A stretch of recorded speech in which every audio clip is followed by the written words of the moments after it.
Here are the most horrifying acts female Nazi guards did to their victims in history. Starting with the brutal and heading straight for the absolutely monstrous. We're uncovering it all. Number 5. Jenny-Wanda Barkmann. Imagine a villain with the face of an angel. Meet Jenny-Wanda Barkmann, a stunning yet merciless guard. Her hands, perhaps perfectly manicured, drenched in the blood of the innocent. Dubbed the Beautiful Spectre, her mix of allure and cruelty during the Holocaust crafted a legacy of terror. Now, let's unravel the beginning of this haunting tale. Born in the shadowy corners of 1922 Hamburg, Jenny was not your average girl next door. Instead of dreaming of knights in shining armor, she idolized a much darker figure, Hitler. Fast-tracked from a fangirl to femme fatale, she joined the Hitler Youth, proving that even nightmares can wear a smile. By 22, Jenny was on the hunt for a job that could satisfy her twisted desires. Forget about job fairs, she was shopping for a role in the most sinister place imaginable, a concentration camp. And boy did she hit the jackpot with a position at Stutthof in 1944. This wasn't just any job, it was a voluntary front row seat to human suffering, and Jenny was all too eager to contribute to the agony. So Jenny, what makes you think you are a good fit for this job? I've got a killer personality and a real passion for crowd control. Plus I'm great at organizing lines, even if they're to the gas chambers. Say no more, welcome abroad. Why would someone volunteer for such a role, especially with the Allies closing in? It seems Jenny's heart was pumped full of toxic nationalism, completely devoid of any shred of empathy. But did it stop there? Abso-damn-lutely not. Her brutality knew no bounds. Taking joy in whipping, beating, and sending innocents to gas chambers was all in a day's work. She became a Grim Reaper in uniform, deciding who lived and who died with a mere flick of her wrist. Women and children weren't spared from her sadism. They often bore the brunt of her cruelty, their pleas for mercy falling on deaf ears. Her signature style of violence, beating prisoners to death with her bare hands. A personal touch of terror that made her stand out even in a place as hellish as Stutthof. Any chance for a day off for good behavior? Sure, we'll call it permanent leave. It's very popular, though it's quite a bit of a one-way trip. But as they say, all good, or in this case horrific things, must come to an end. As the curtains closed on World War II, Jenny tried to slip away into the shadows. She hid under a false name, hoping the world would forget her sins. But surprise, surprise, after a few months of playing hide and seek, she was caught red-handed and ready for justice. Fast forward to 1946, even behind bars and facing trial, Jenny remained fixated on her looks, sporting a new hairstyle every day and flirting with the guards. When the verdict came, guilty, sentenced to death by hanging, she simply responded, "Life is indeed a pleasure, and pleasures are usually short." Any last words before the sentence is carried out? Do you think this news makes me look fat? Just kidding, but seriously, can you make sure my hair looks good? I'd hate to look like a mess in my last moments. So her final act? Hung on the gallows, making her one of the most terrifying people in Holocaust history. Number 4. Dorothea Binz. Ever heard of a romance so twisted that it blooms in the midst of screams and terror? Welcome to the dark story of a nightmare in human form, where affection meets viciousness. Before we reveal the depths of her terror, let's go back to her early days. Meet Dorothea Binz, a seemingly average gal from Germany who decided that life as a housemaid wasn't for her. Nope, she aspired to become the embodiment of fear itself. Making her way to Ravensbrück, the largest concentration camp for women in the German Reich. Finally, a place that truly appreciates my talents. Household chores can hardly compete with the fine art of terror. Oh, you'll fit right in. We're always looking for someone with a passion for misery. Starting off in the kitchen, because apparently even monsters gotta eat, Binz quickly got bored of playing with pots and pans. She craved something spicier, like the thrill of wielding power over life and death.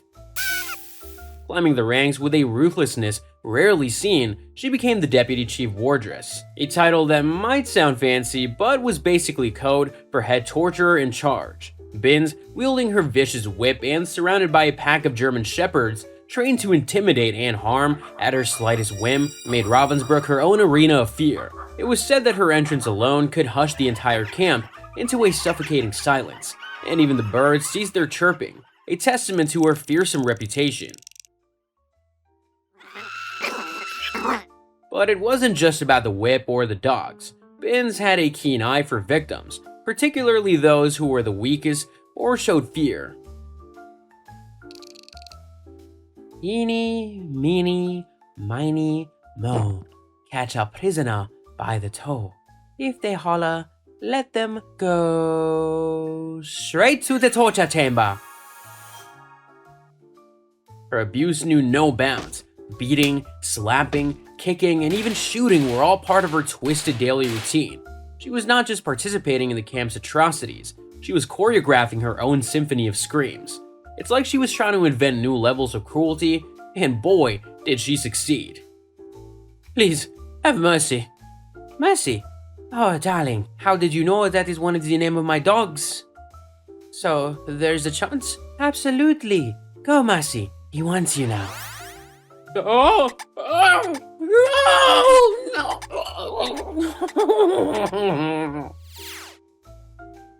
Now for the love story you never asked for, but Binz definitely delivered. Amidst the backdrop of unspeakable horrors, Binz and her SS beau, Edmund Browning, found their twisted version of romance.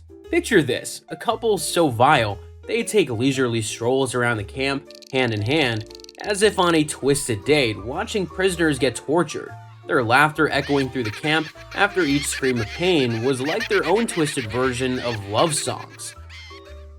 What should we do for date night? Dinner, a movie, or torture chamber? Why choose? Let's do all three. Dinner in the chamber, screams are the movie. Oh, you do know the way to a girl's heart. However, every horror story finds its conclusion, and Binz was no exception. Captured in 1945 and brought to justice by the British, she attempted a final escape through suicide by slashing her wrists, but was intervened before she could bleed to death. Facing her end, she remained defiant, claiming her legacy would persist in the haunted memories of those who survived. And on a fateful day in 1947, justice wore a hangman's noose, delivered swiftly and unflinchingly. Number 3. Hermine Braunsteiner. Dive into the dark world of Hermine Braunsteiner, the Empress of Terror. In 1939, she didn't just join the Nazi camp for a job, she was driven by a thirst for darkness. Starting at Ravensbrück as a supposed side job for extra cash, her path quickly spiraled into madness. But don't be fooled, her reign of terror wasn't confined to one place. By October 1942, Hermine had been moved to Majdanek, a name synonymous with slaughter. Rising to assist in war dress, her brutality knew no bounds, fueled by a relentless hunger for power. Psst! Heard about Braunsteiner? She's climbing the Everett corporate ladder, one whip at a time. Can you imagine? Oh, I can imagine, all right. Stitch your number wrong and she'll stitch your fate with a whip to death. Yup, that's our Hermine for you, the wolf in sheep's clothing, faking pity while her whip sings the prelude to pain. Oh dear, did you mess up your prison number? Well, guess I'll have to help and whip you into shape. But oh, Hermine's love for causing pain wasn't just about fashion disasters. No, she had a knack for selections, and the selection was not for the camp's Got Talent. She selected prisoners for the gas chambers. You, and definitely you. Congratulations, darlings. You've won a one-way ticket to our exclusive gas chamber experience. The horror show is not over yet. She had a knack for crushing women to death beneath her steel-studded jackboots like they were yesterday's trash, earning her the charming nickname, the Stomping Mare. But wait, it got worse. This dame didn't stop at just whipping or stomping. No, she had a flair for the dramatic. Let's play a game of catch. You run, and if I catch you, you win a surprise. Witness accounts describe her seizing children by the hair and throwing them onto trucks headed for the gas chambers like she's tossing confetti at a party. Oh, did I mention that she was even awarded a second-class military medal for her work and brutality? But like all good nightmares, this one had to come to an end. With the war drawing to a close, Hermine made a run for it, led like a bat out of hell ahead of the Soviet Red Army. Well, Hermine's luck didn't last forever. Justice caught up with her, and she found herself locked up. In court, they laid it all out. She was guilty of murdering 80 people, helping in the murder of 102 children, and being part of actions that killed 1,000 people. These numbers weren't just stats, they showed just how cruel she had been. Besides these awful crimes, Hermine was also found guilty of torture, maltreatment, and many other terrible acts against humanity. Her list of crimes was shockingly long, showing just how much horror she had caused. However, justice had its limits. Because of her diabetes and needing to have her leg amputated, Hermine was let out of prison early. Who knew all it took to escape justice was a sweet tooth and a bad leg? Diabetic privilege, I suppose. She then disappeared, leaving behind a dark shadow in history. Number 2.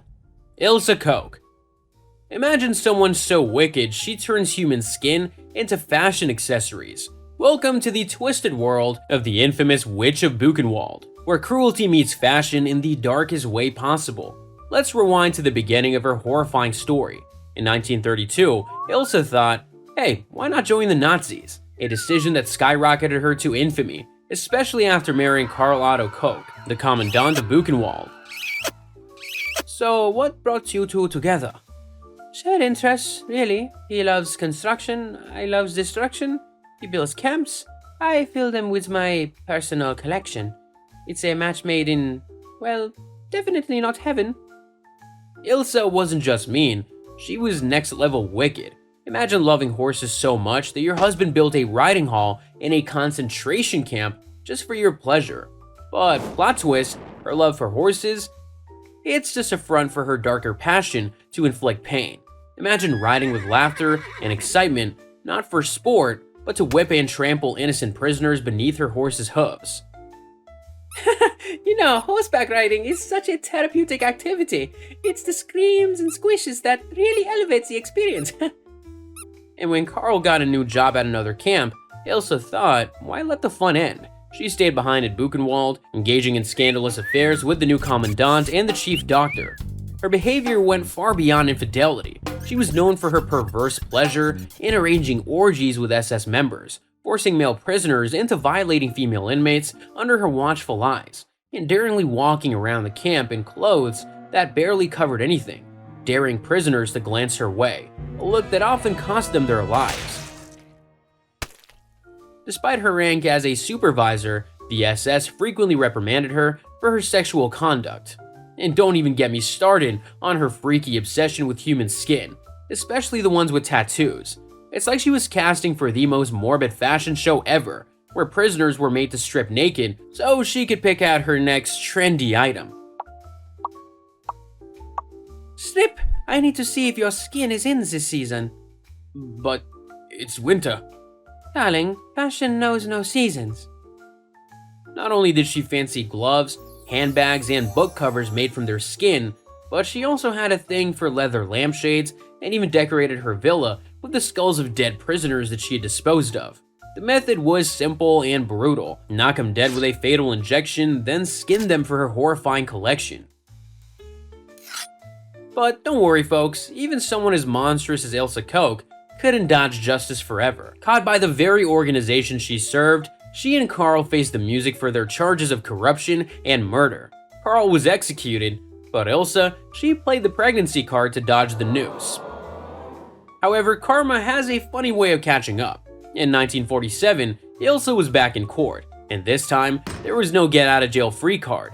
Life imprisonment awaited her, but in a twisted twist of fate, Ilse chose her own end in 1967, hanging herself with a bedsheet in her prison cell.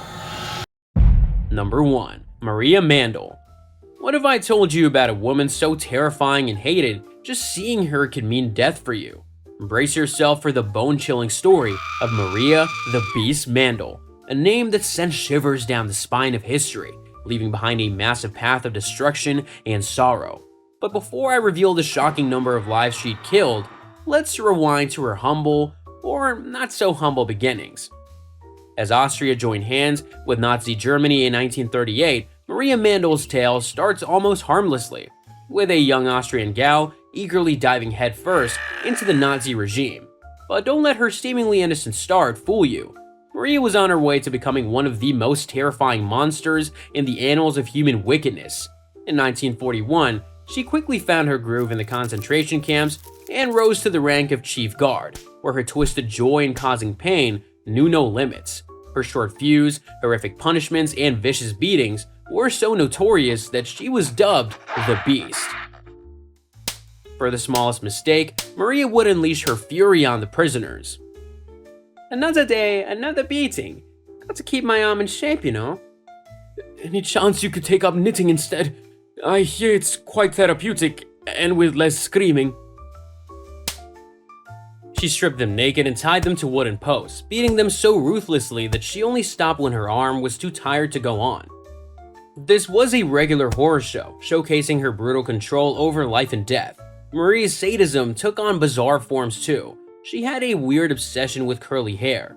If she caught anyone daring enough to curl their hair in the camp, she knocked them to the ground and beat them until they were senseless.